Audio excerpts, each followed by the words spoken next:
Hey moms and dads, welcome back to our channel Just Mom Dad Things. So it's been 10 days since I last fed Vamika and I can say that I have successfully weaned her off. So in this video I'm going to talk to you about my journey of weaning and what were my learnings and how I really worked the whole process out. And yeah, I'm going to cover all those things. So this video is made really for the mamas, but if the papas want to stay back, you're more than welcome.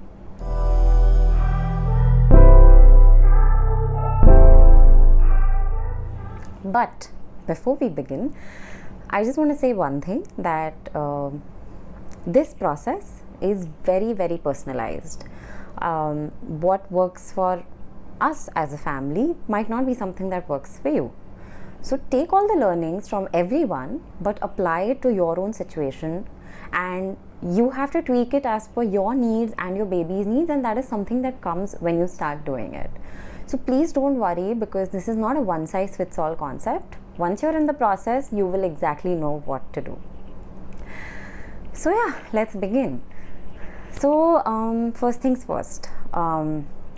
Before you start the weaning process, before you decide that okay, now I'm going to start weaning off my child, you have to prepare yourself mentally, because your child is going to be crying. There's going to be a lot of meltdowns. There are going to be lots of screaming matches, and it's going to be difficult. It's not going to be an easy journey. So you just be mentally prepared in the sense that these are the things that are going to happen, and you have to navigate your way around them.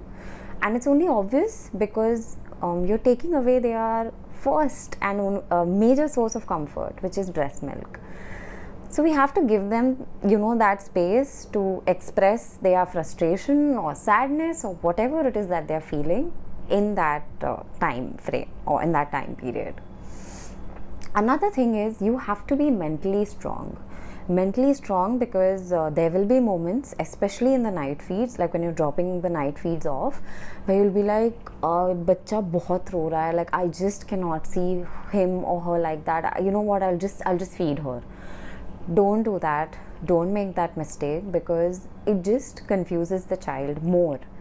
Already they are in this state of confusion, or like they're not really understanding what is happening, because suddenly their source of comfort has been cut off, and now itna rulane ke baad you're like, okay, here, take the milk. So it just gets confusing for them ki doodh milne wala hai ki nahi.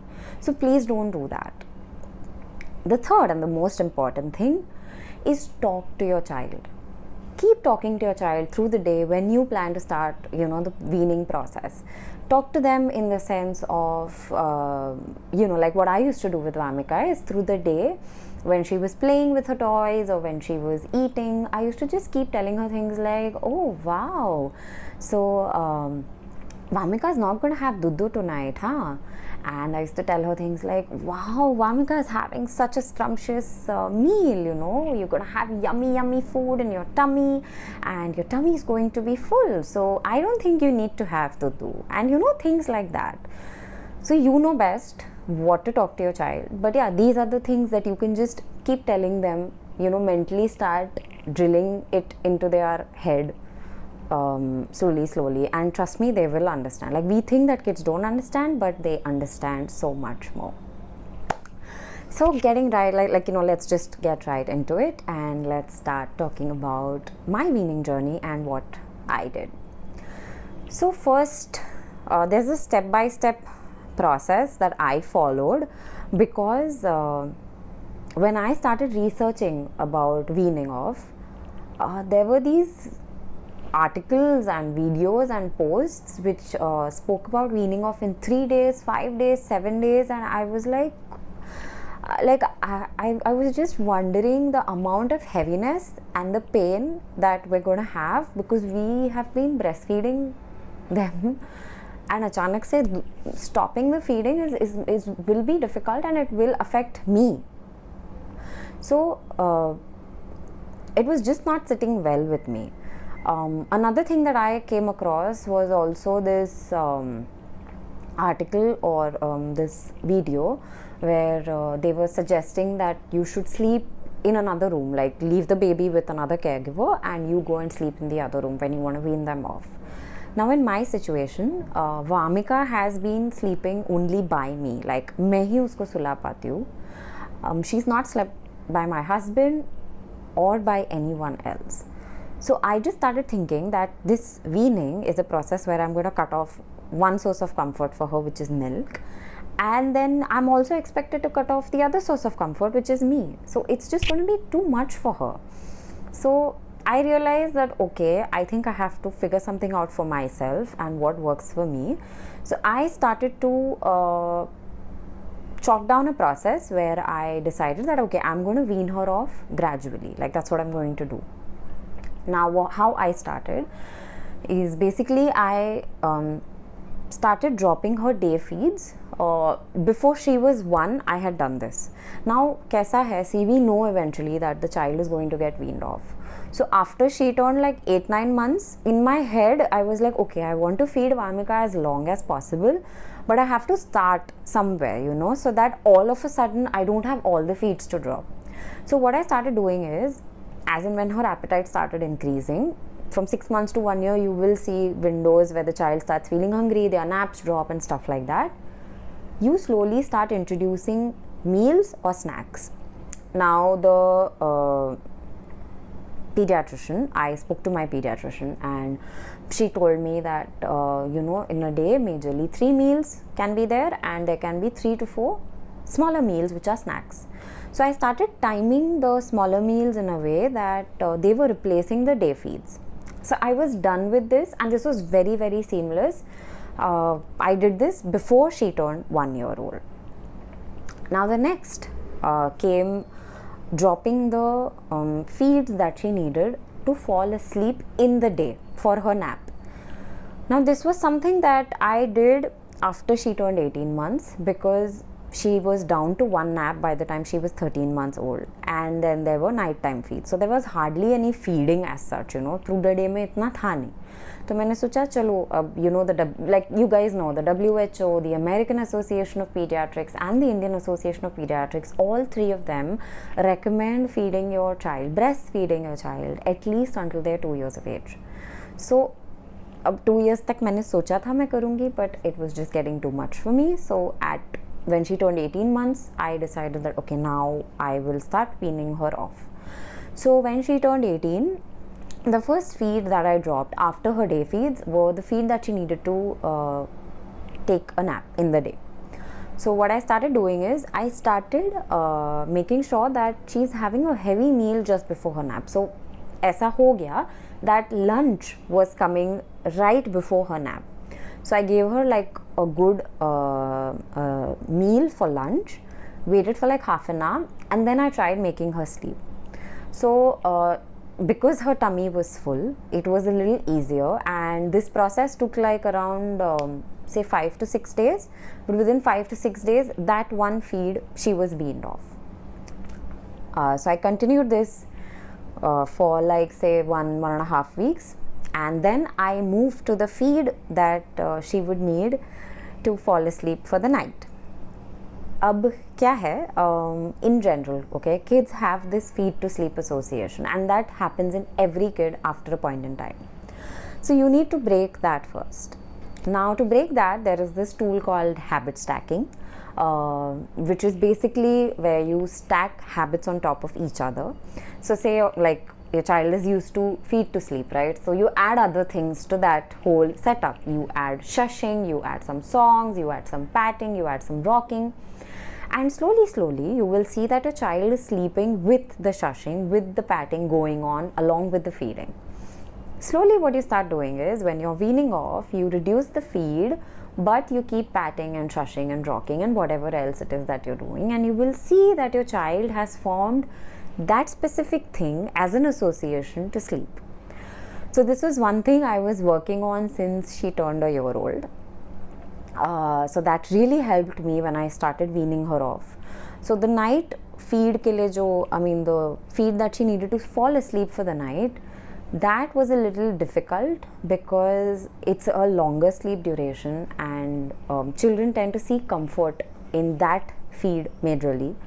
So that took about, I would say, a week's time, a week and a half, because it was very tedious, honestly, for her, for me, for my husband who was there for support.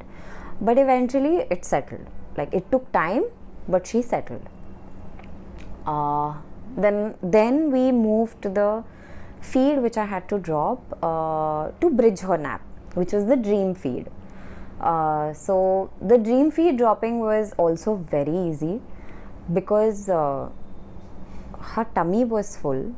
So I used to pat her, rock her, I used to pick her up and usko मैं थोड़ा rock करके, sway करके, I used to make her sleep. It used to take 15-20 minutes, but eventually she used to fall asleep. And within like 3-4 days, she stopped waking up also. She used to just stir a little, and with a little patting and rocking, she was sorted. Next came dropping the night feeds, but my god, like, that was the most difficult part of the weaning journey.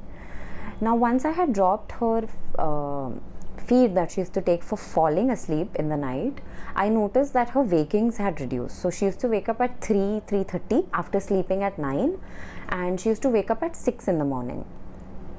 So because of what I had seen in the the weaning journey up till now, I realized that I will have to probably stay awake with her. So what I did is I split the night feed weaning into 2 parts basis the times she was getting up. So first I decided to tackle the 3 a.m. feed, and then I decided to move to the 6 a.m. feed. So when she got up at 3 a.m. like for the first night, and she was asking for Dudu, and I was telling her, no, Dudu's not there anymore, it's gonna come tomorrow. Oh my god, I remember it was this it was so heartbreaking. Guys, I can't even tell you. It was very, very sad, and like, you just don't know what to do. Like, but that's not what you can do, so you just have to offer support by rocking, patting, swaying, singing. I offered her water, and I was just there with her. Like, this went on for like a week. Like, imagine waking up at 3 a.m. in the night and your child is just crying and bawling, and like, you just have to sit with them through this. So she used to take like 1.5 hours to settle, but eventually she used to go off to sleep. And yeah, I mean, this, after a week and a half again, slowly she started settling in and started not waking up as much. So she used to stay asleep with a little here and there stirring, and that's how it was. Uske baad, I remember we had some plans in place, so we decided to take a break from the weaning journey. I decided to keep the 6 a.m. feed on because we didn't have that window of time to wean her off, because we were traveling and then I was going to my mom, so we decided to just hit pause on the whole weaning journey.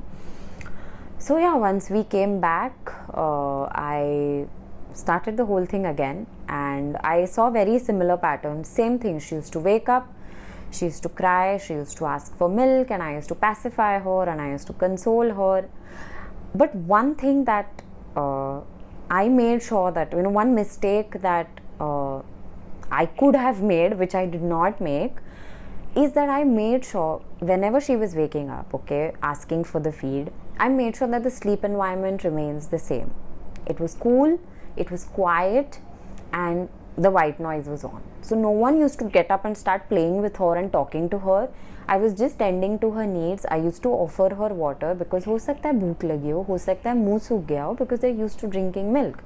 So that's what I did, and I noticed that really helped. Like, she's not mentally out of the sleep state. Like, she used to be in her sleep, but she used to find it difficult to fall asleep because she was used to feeding to sleep. So yeah, the same thing continued for the 6 a.m. thing as well, but eventually she stopped. And yeah, I mean, that's what my weaning journey looked like. So just to give you guys a recap, I dropped the day feeds first, then I moved to the feed that she needed for her nap. Then I moved to the feed she needed to fall asleep for the night. Then I moved to the dream feed, and then I moved to the night feeds. Now, in my personal opinion, the advantage that I found in this process, which was gradual weaning, is that I did not have any heaviness. The only time I faced heaviness was almost like 4-5 days after I dropped the 6 a.m. feed, which was the last feed, and I did like one pumping session and I was through. I was done. So it was very comfortable for me. I feel it was comfortable for Vamika, and this process did take a little longer. Like, it took a month and a half, but it was gradual, it was slow, it was not very sudden for her. She was not clingy, and I did not see any major hormonal changes in me. Hormonal changes in the sense I do not have any mood shifts or stuff like that, which I have read about.